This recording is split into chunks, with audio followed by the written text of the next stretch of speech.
waxa ilaahay mahadiya inaan halkan ugu kulannay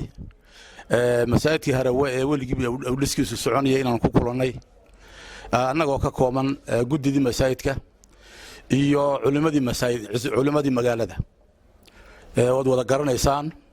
Sheekh Xasan Khayre Sheekh Abdulfataax Sheekh Maxamed Yuusuf Sheekh Abdulsalaan iyo guddidii oo dhan iyo anigi iyo Sheekh Abdulsalaan oo qoladii masaajidka muddo badan halkan ka hadallo aad naga aragteen sawirrada iyo hadalka iyaga maanta waxaan u kulannay in masaajidkii Harawe aan dhisaynay aan ilaahay idankii gabagabadiisii haddana aan u fadhiisannay isagoo hawluhu iska badan yihiin masaajidku intiisii badnayd uu dhammaaday laakiin kulli hawl badan baa hadhan guri la dhisay hawshiisu ma yara sida weysadii sida gogoshii sida dhammaystarkii qofkuna wuxuu ku farxaa oo nasiiba haddii ilaahay amalkiisa uu ku gargaaro aad buu u farxaa dadka kalena way ku farxaan haddii lagu fashilmana labaduba way naxaan maanta ilaahay mahadi meel fiican baan joognaa annaguna waan faraxsannahay inta danaynaysa ee masaajidada jecel aad bay u farxayaan waan halkan u fadhinaa masaajidkii waa gebagebo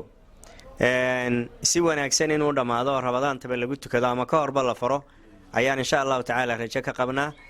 marka dadkana maqlaaya ee dibad iyo gudaba jooga ee Soomaaliyeed dhamaantoodba waxaan leenahay ilaahay subhanahu wa ta'ala khayran nasiya masaajidka dhismiisa sidaad hore uga soo qayb gala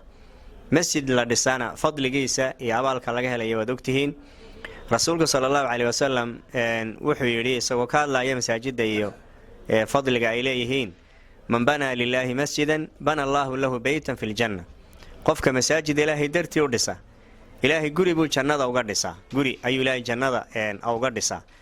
masaajidka marka wixii lagu darsadaba hadii uu qofku wax yar ku darsado iyo haddii wax badan ku darsadaba kolba intii tamartiisa iyo taagtiisa ah ilaahay subhanahu wa ta'ala abaalkiisu ka siinaya hal xadiis oo kale ku dariya rasuulku wuxuu yiri masaajidda waa in laga dhiso meelaha daaraha ah waxa loo jeedaa meelaha dadku ku badan yihiin masjidkan Harawe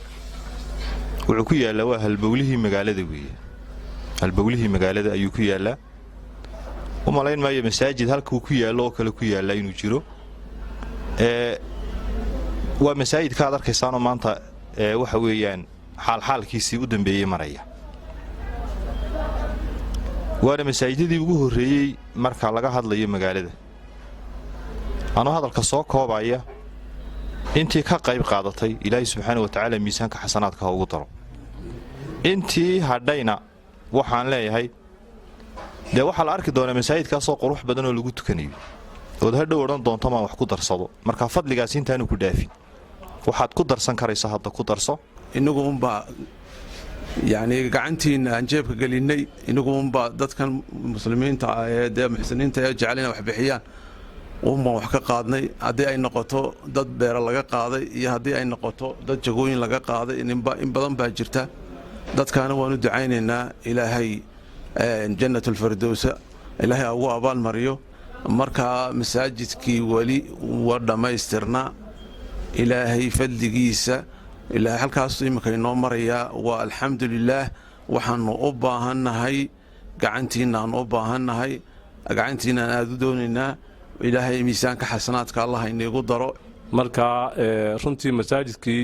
wax badan baa dhiman oo gabagabo dhinaca ka yahay dhinaca la sheegay runtii lacag aad u qiimo badan oo weyn baa runtii dhiman marka waxaan aad dadka ugu boorinaynaa gudaha iyo dibaddaba dadka reer Awdal iyo dadka kale ee Soomaaliland iyo dadka ka baxsanba dhamaantoodba inay ka qayb qaataan masaajidka dhamaystirkiisa oo runtii maalmahan dhaweyd markii la soo dhigay baraha ijtimaaciga dadku ay aad ugu farxeen oo isweydiinay masaajidka quruxdan leh halku ku yaala laakiin sida la sheegay waxa la mooday in masaajidku dhamaaday baa la mooday masaajidka waxaad ogsoontihiin marka la taago xaalka ka qiimo bato oo ka qaalid noqdo oo runtii ka kharash bata wuxuu ducaa ayaan anigu raacinayaa dadkii ka qayb galay iyo kuwa ka qayb gali doona ee dambe waxaan ilaahay uga rajaynayaa inay dembigooda Allah dhaafo halkii ay wax ka bixiyeenna ilaahay wax khayr ka badan ilaahay ka siiyo